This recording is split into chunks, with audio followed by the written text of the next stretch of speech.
So we are discussing about the properties of metals. They are malleable, that is they can be drawn into sheets. मतलब हम इनकी sheets तैयार कर सकते हैं, जैसे aluminium foil paper जिसमें हम खाना लेके आते हैं. These sheets are of the aluminium metal.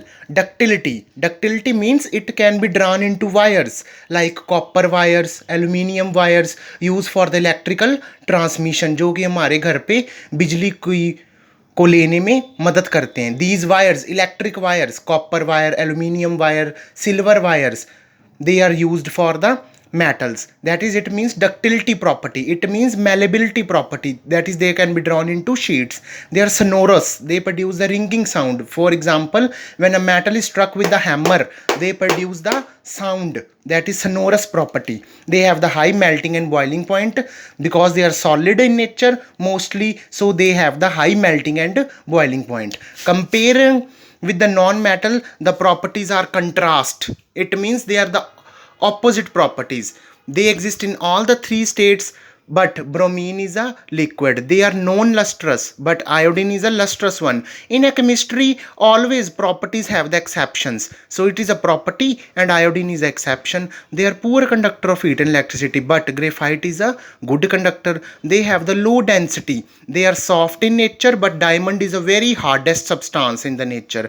They are non-sonorous, that is they do not produce a ringing sound. They are not malleable, they are not ductile, they have low melting and boiling point. These are the some properties of metals and non-metals that we later discuss in the 10th class in detail.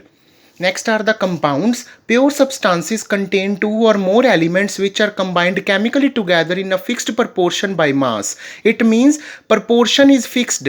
It means that proportion of them, that is the quantity in which they combine, is fixed. For example, water having the formula H2O. It means 2 hydrogen and 1 oxygen. The mass of the hydrogen is 2 and oxygen is 16. When we cut this ratio, we get 1:8 by the mass. These are the mass numbers that we learn in the chapter number 3.